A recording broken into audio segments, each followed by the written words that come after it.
Hey everyone, Jamie Phillips, Action Auto Parts on the upper end of our little slice of heaven here on earth, trying to get some mowing done. And there's Barney Google. I had came, which I got all the big field, the junkyard up there mowed, and to the other side, right of the driveway. That's all mowed. But I was going to just try to get the outline of these stumps up through here and down the road there a little bit. So I decided that I normally mow just a little bit right in here. So I decided I was gonna come down through here further, and I did. And big dummy me, I went to turn it around. And I've done that before in a ditch, kind of do the whoop, whoop. But when I done the whoop, it was stuck. The back wheels or tires wasn't hardly touching the ground. So Betty was all the way up on the other side of the campers and stuff sitting up in the field. So me and Barney walked up there, got it, came up here, hooked a chain to it, raised the deck up as high as it would go, eased it back, and it got right to the crest. And the chain came loose and it rolled right back down in there again. And so, but I got it on the second time. But I need to get home. I sold the steering wheel and airbag out of that 08 Mitsubishi Eclipse Spider. And so I need to get home and pack it because I forgot to get it last night. And I was out here to way past dark last night. And of course, Barney stayed with me, and he worries me because he gets out on this road walking. And you know, in the daytime, people can see him. But last night, oh man, I had a customer that was aggravating as all get out. And so when me and Barney was going home, it was dark, and I drove about 3 miles an hour up till I knew he was going to get home safe and the car wasn't going to run up on top of him. But yeah, the customer last night, let me go on and drive Betty back over there and then walk back over here and get the mower so I can get home and box up that steering wheel. All right, so I had this customer had called, and if you've seen the the video, a couple of them back, when me and Quentin pulled home a 2004 Ford pickup truck, it had a real good looking front bumper on it. And so I give this guy a good price on the bumper, him pulling it, and he tried to talk me into doing it. Said, I'll give you $50. I said, no, because you don't never know what you're going to get into. Well, of course, they were on Central Time. I'm on Eastern. And look at my buddy. He stays with me pretty good. Come on, Bubs. He said, well, I can be there at 5:30 or so. So he calls me about 5 minutes to 6 my time. I said, yeah, we're still about an hour away. And I said, well, dude, it's 6 o'clock here. And he said, oh, well, I wasn't thinking about the time change. And I thought, well, that's an easy mistake. And I said, well, I'm going to mow. So I mowed some last night, what I call the front yard right in here, and about a third of the big field. And they finally got here, and he'd brought some guy he met at Waffle House. And giving that guy $75 to pull the bumper. And so he worked and worked and worked, and I'm like, daggone, man, I'm hungry. I've been out here all day working, I've been mowing. And so he, turn this thing around here a little bit. So he didn't have the right socket or something. So here I am in the dark, going down there in Odell looking for a socket, find it, go back, and then I have to loan him my little bitty impact, which is fine.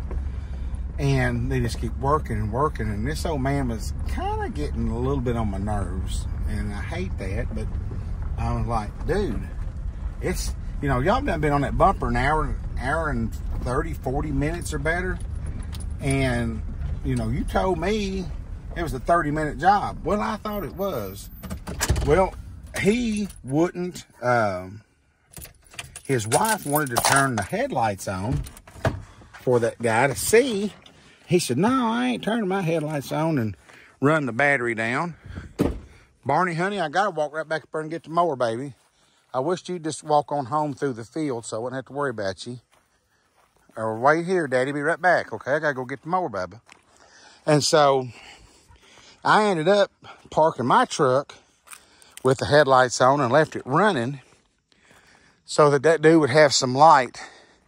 And then he decided he wanted a radio. And he's like, he says he can't get that out unless he busts that dash. I said, I'm going to tell you something. If you bust that daggone dash, you're going to be paying for it. If he don't know how to pull a radio without busting a dash, you just need to get out of my truck. I said, your all's 30-minute job's done turned into 2 hours. I've sat here and wasted $6 or $8 worth of gas, leaving my truck running, so you all would have light. Well, it cost me $60 in gas coming in here, and that's why I don't care. I can't help where you live at. I said, but I live out the road, and it's way past my supper time. It's almost my bedtime. He said, well, I ain't had nothing to eat today either. And I said, I really don't care.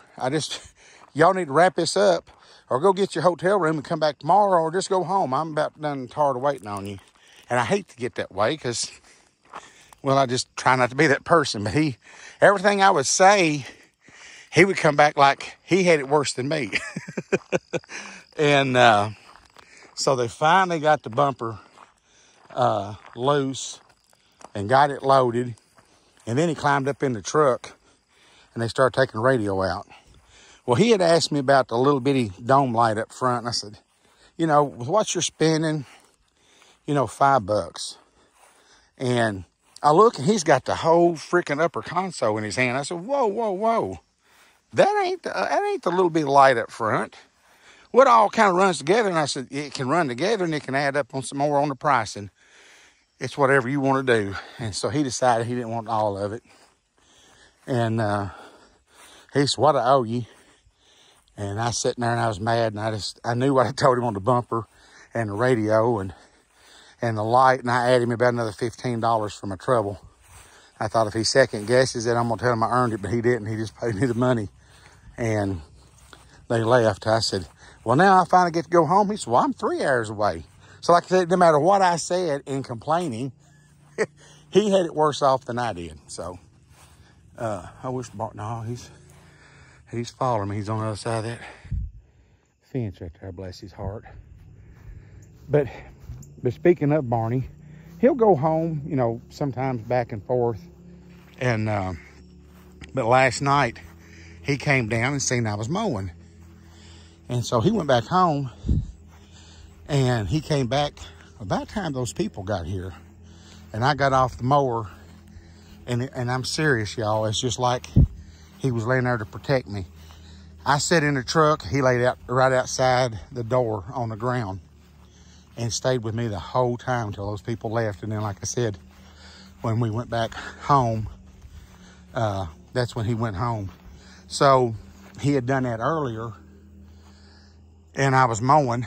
And looked up and here he come across the field and I talked to him just a little bit and he went up by my truck where it was in the shade and laid down and he was watching me mow from up there where he was laying at. But he's just a good old dog. I tell you what, watch him. He's done getting so lazy now he don't care about hiking his leg. Well, not that I didn't need the cardio, but I've done more walking than I thought I was gonna be doing here for a minute. Which ain't gonna hurt me. So I guess tomorrow, if I can get here early, well, I ain't gonna be able to get here too early because I need to ship that steering wheel installed in the post office. Don't open until 9 on Saturdays. So I'll probably just hang around after closing and finish mowing. Like I said, I mow 2 passes between that fence and the road on down through there, and then that little bitty section, and it runs over top of that. And then this is what I call the valley on her farm, and it goes down toward her little cabin.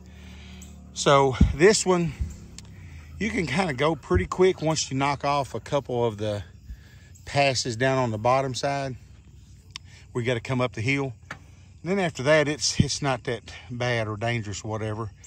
So if I can get this knocked out and then just that small part of the vintage junkyard and around the pond, I'll have it mowed. I'm kind of getting verklempt because I like mowing. I probably ain't gonna get to mow it many more times this year. Barney, poor thing's about deaf. I mean, you had to holler at him or whatever. He's just either that or he's ignoring me one, but I think it's the hearing. Barney, let's go home. Well, listen, I didn't even mean to ramble on too much on this one, but it is what it was. So please give me a thumbs up, leave a comment, and I really appreciate all you all that support me. It means more to me than you can imagine. And I'd like to ask you to subscribe if you're not already done it. And hopefully I will, Lord willing, catch you in the next one. Let's go, Barney.